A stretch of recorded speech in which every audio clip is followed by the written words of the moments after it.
Hey, do you guys want to buy a kingfish? You want to live in a crazy house even though you're not crazy? Are you in the market for two-headed monsters? If you just like listening to Mohr Stories every week, then you can help me out. Go to my website, jmohr.com, and click on the Amazon link on my website. If you're going to be shopping at Amazon anyway, why not help support Mohr Stories at the same time by going to jmohr.com, jaymohr.com, bleep, and then click on the Amazon link to their homepage, and then you can shop for whatever you want. Instead of me pushing a product on you, you can just simply go to Amazon.com through jmohr.com and get any product you want. I mean, I do a lot of favors for you, don't I? I ask you for one thing here, Henry. Go to Amazon.com through jmohr.com. Look, this is Harvey Keitel. Go to jmohr.com. Click the link. Who's going to be okay at Amazon.com through jmohr.com? Say the damn words. Do me a favor. Help us out. Help keep this podcast rolling. You know how much money I got to pay Matt Cohen every week? Go to Amazon.com through jmohr.com, and I will personally mail each of you $15 million. Part of this was made up. I am fired up. Where you at, Canada? America's tiny little hat. River Rock Casino in Richmond, British Columbia, March 30th. Thank you for listening to me blather. Now, on with the show. Put your name on it. Just put your name on it. That's all I say. Be a man or a woman. Put your name on it. Well, I'd like to hear about it, potheads. How the fuck you gonna know how to be great if you don't study greatness? Look at the game tape. Donuts.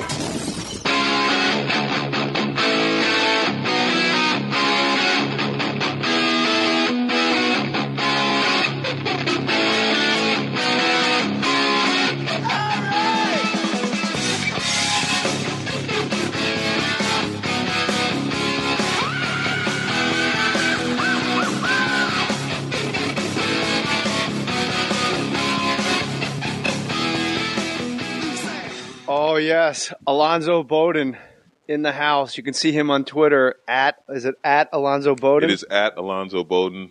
Facebook is Alonzo Bodden. I use my real name. I have online alias. Camaro Guy 42.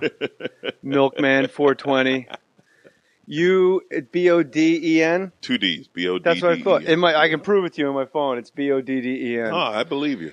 Alonzo, last time you and I worked together was extraordinary circumstances. We were at Pearl Harbor, 4th of July, and you, first of all, did you do the tour? I did not. You did not? I did not do the tour. Did you do the tour? I did the tour of the Arizona. It's very somber and beautiful, and we went out on like a captain's barge, and there's you know a lot. One thing I like about your stand-up is you know more than me about every subject. And I'm not like, maybe with the exception of like weird baseball trivia. I will give you know what's funny? You know where you have the edge? Hip-hop. Really? Yeah, you definitely have the edge in hip-hop and rap references. But anyway, so about the What Arizona. do you listen to? I'm more of a jazz guy. I'm jazz and I'm old school hip hop. I'm like Public Enemy, KRS-One. It takes a nation of millions to hold you back. Us back. That's right. And jazz, best album of all time, Miles Davis, Kind of Blue. Kind of Blue, which the 50th anniversary, you talk about useless information. 50th anniversary of that album was last year. It still sells 5,000 copies a week. Is that true? Worldwide. Yeah. I can't tell the difference between Cannibal Adderley saxophone and John Coltrane's saxophone. And every time I listen, I go, well, there's Train. And I go, but wait a minute, that sounds like Train. And I know one's an alto and one's a tenor. Yeah. But for some reason, just the phrasing, I can't, it's like they smoke me out. It's close, but I think Coltrane's more complicated. Like when he gets into it, he hits more notes. Cannonball Adderley was a little more mellow, I think. And he was more melodic, like Mercy, Mercy, Mercy yeah, is my exactly. favorite that tune. That is sweet. That is sweet. And it always goes, and Mercy, Mercy, Mercy. There's a live version on one of his on one of his discs where it just goes, and it just, I expect it to crescendo, and he brings it all the way down. It just mellows. It's like when Paul McCartney doing Get Back goes real low. Get back. Yeah. Get back to where you once belong. We were at Pearl Harbor, yes, and I did the Arizona tour, and it was very somber, and it's a little alarming to see Japanese tourists, like, on one knee throwing up the peace sign in front of a wreath. You're like, whoa, maybe not the right place for this, guys. Yeah. You were on stage. It was the Rim Pack, which stands for Pacific Rim, which I don't know why it's not Pac Rim, but it's Rim Pack exercises. It's the 4th of July weekend, and basically it's the Olympics for navies. Yes. Okay. I know you remember this. I'm just letting the listeners in. Mm-hmm. And you went on stage. It was me, you, I think it was Bert. It was Bert, yeah. Me, you, and Bert. That's it? Mm-hmm. And you went on stage, and the sun set right before you went on stage. And you said, you remember your Air Force blast? I said, what did I say? The Air Force making the world safe for democracy between the hours of 9 and 3. Yes, that is my Air Force joke. And you teed it up by going, well, the sun's down, so I guess the Air Force are home asleep. And the place, Cohen, you got to understand, it's like 6,000 people. It's families on blankets. Like it's the 4th of July on this enormous Hawaiian lawn. Like it's the biggest deal. On the like, Dog the Bounty Hunter has an autograph booth. That was the funniest next thing. to minor. No. The funniest was the minor league professional wrestling. Oh yeah, that was amazing. There's like a petting zoo, and then there's guys that weigh like 195 pounds throwing each other around, like "Come on!" yelling at the ref, and it's packed. Like you can't get a seat. It was the WWE D League. Yeah, Lamar Odom was there for a minute. So yeah, and I had no idea. You tapped into this. It's this entire lawn of people. Like it's an ocean of humanity, and a lot of people don't speak English because everyone's there. The Australians are there; they're the drunk ones. And when you said that thing about the Air Force, I was like, "That's funny." But then they were like, "Yeah, we're Navy guys. The Air Force can fucking blow us." Ah, how do you know that about the Air Force? Because I did a lot of USO. I did a lot of USO stuff back in the 90s. And the big thing with the military, they're very competitive. Every branch, Army, Navy, Air Force, Marines. And they each have their own identity. And the Air Force identity is that they're soft. They're not tough. They don't work hard. They're smart. They bomb shit. It's like the Marines. They're computer guys, the Air Force. The Marines are known for being dumb. Like that's the joke. But they're tough, like a Marine will kill you. My favorite military show I did was at Gitmo. And this was after more. This was after Camp X-Ray. This was in like 95, 96. Remember when Castro dumped all the Cuban prisoners in the U.S.? Yeah. And then so we built a prison on Guantanamo Bay. And Clinton took all those Cuban prisoners and locked them in there, blah, blah, blah. So we go. Basically, he just kept them out of Miami. Yeah. All right. So, well, most of them. A few of them made it. Yeah. So we go to entertain, and the Gitmo is made up of Marines and it's Seabees. In Cuba. It's in Cuba. It's on the island of Cuba. It's like one little tip. That fascinates me that we have a military base on an enemy property. Not only that, you know why we have it? We got it before World War II. We made a deal to rent it. And it's like an unending lease, but we have to pay the rent in gold. So every year, our State Department meets the Cuban guy. They literally meet at the gate, and he hands him some gold to pay for it. And we can stay there forever. As like this deal was made before Castro, so Castro can't do anything about it. Wow. So we're there. See, look, he knows something about everything. Who knows this? Well, they tell you all this when you go there. They give you a great tour. So it's the Seabees from the Navy who are like Navy construction guys. They build everything. What's CB stand for? I don't know. It's just SEABEE. It's like, okay. That's Seabees. Okay. They're the Seabees. And it's Marines. So I'm getting them going. And I'm like, yeah, the Seabees, they don't fight. They're a bunch of punks and blah. And they're yelling. And then I said, yeah, but I got some friends here, the U.S. Marine Corps. And they're like, So they're just, getting all riled up. So the next day we meet the base commander. And he's like, yeah, I saw what you did last night. He's like, that was really funny. Don't ever do that shit again. They will kill each other. You don't rally. Yeah. Really? It's because it's competitive. The military is really competitive. So whenever you do one branch, just make fun of another branch. If you're at the Army, make fun of the Navy. If you're at the Navy, make fun of the Army and Marines. If you're at the Air Force, they don't really give a shit. They're just like, nah, we'll bomb you. If you're at the Air Force, break out your algebra jokes. Exactly. What's with Pythagorean theorem? What's going on with that guy? He complicated everything, didn't he, everybody? Math jokes. Hi, guys. You know what I remember about the Pearl Harbor show was the night before when we had the wide open show where we could say anything. It was like the enlisted guys and stuff. Oh, yeah. And we were just ripping on them. It was in a and bar. It was like right. They go, yeah, okay. It was in basically a bar, not even a bar. It was like a day room at an old folks' home, but they put like they put like a couple pool tables down and like a Miss Pac-Man, and there were just solo cups of beer. Right. And these guys got their money's worth. And these guys were just coming back from the sandbox, and now here you are in Pearl Harbor for like 2 weeks. And here's beer, and then we had to go up and make sense of it. But then the next day they're like, okay, you can't say this, you can't say that, because it was like that's when the families are there. It was and like the 6-year-olds, and we're getting up there like, all right, try to do 20 minutes of clean military material, and they wouldn't let us make fun of Dog. I remember them saying, "Don't pick on Dog because he's a Hawaiian hero." Hey, you had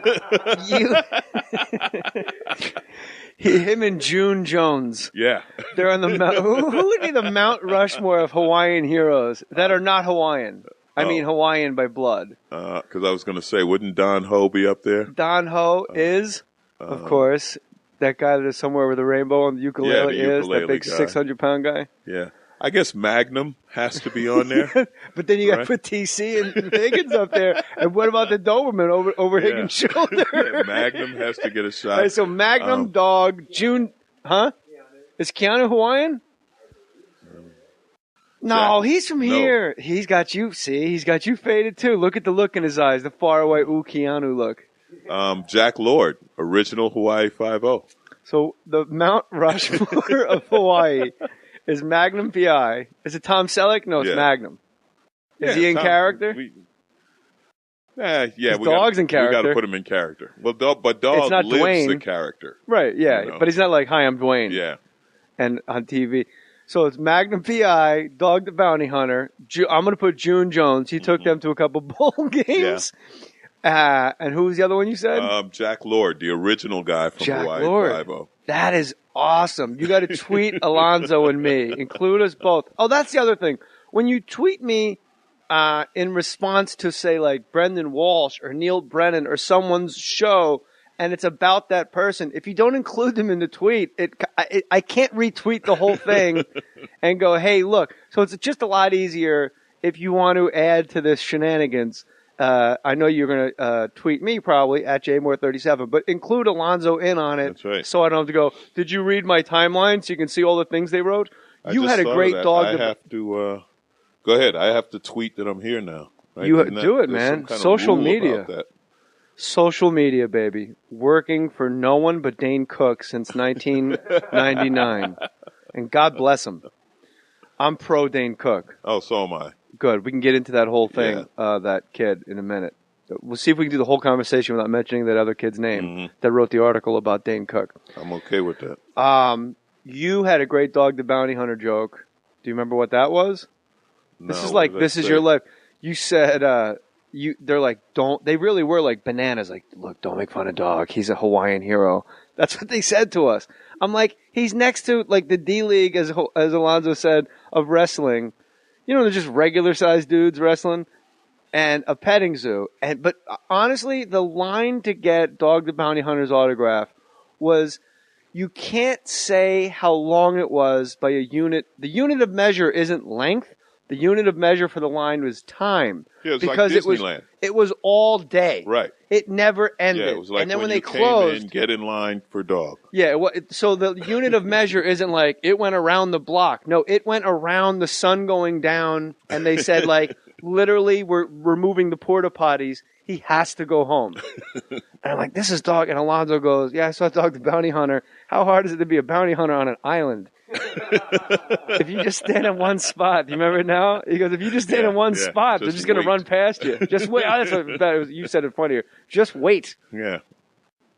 That was a lot of fun, that gig. That was a great gig. That was a great And we gig. just maxed and relaxed at that night. I forget the name of the hotel, but it was it was a nice hotel, right? They had. It's something about like sound checks are the dumbest thing in the world. I understand for a band, yeah, but for comics, they're like, all right, so can you come into the theater and do a sound check at 5? You're like, sound check? Like, what am I gonna? Am I Michael Winslow? Like, what's gonna go wrong in this mic? No. I had one a couple of weeks ago, and I literally told him, I said, listen, let the MC talk into the mic. If you can hear him, it'll work for me. It really is. People try to pushing a product on you. You can just simply go to Amazon.com through jmohr.com and get any product you want. I mean, I do a lot of favors for you, don't I? I ask you for one thing here, Henry. Go to Amazon.com through jmohr.com. Look, this is Harvey Keitel. Go to jmohr.com. Click the link. Who's going to be okay at Amazon.com through jmohr.com? Say the damn words. Do me a favor. Help us out. Help keep this podcast rolling. You know how much money I got to pay Matt Cohen every week? Yes, Alonzo Bodden in the house. You can see him on Twitter is it at Alonzo Bodden? It is at Alonzo Bodden. Facebook is Alonzo Bodden. I use my real name. I have online alias. Camaro Guy 42. Milkman 420. You Bodden? 2 D's. Bodden. That's what I thought. I can prove it to you on my phone. It's Bodden. Oh, I believe you. Alonzo, last time you and I worked together was extraordinary circumstances. We were at Pearl Harbor, 4th of July, and you... Hey, do you guys want to buy a kingfish? You want to live in a crazy house even though you're not crazy? Are you in the market for two-headed monsters? If you just like listening to Mohr Stories every week, then you can help me out. Go to my website, jmohr.com, and click on the Amazon link on my website. If you're going to be shopping at Amazon anyway, why not help support Mohr Stories at the same time by going to jmohr.com, jaymohr.com, bleep, and then click on the Amazon link to their homepage, and then you can shop for whatever you want. Instead of me, go to Amazon.com through jmohr.com, and I will personally mail each of you $15 million. Part of this was made up. I am fired up. Where you at, Canada? America's tiny little hat. River Rock Casino in Richmond, British Columbia, March 30th. Thank you for listening to me blather. Now, on with the show. Put your name on it. Just put your name on it. That's all I say. Be a man or a woman. Put your name on it. Well, I'd like to hear about it, potheads. How the fuck you gonna know how to be great if you don't study greatness? Look at the game tape. Donuts.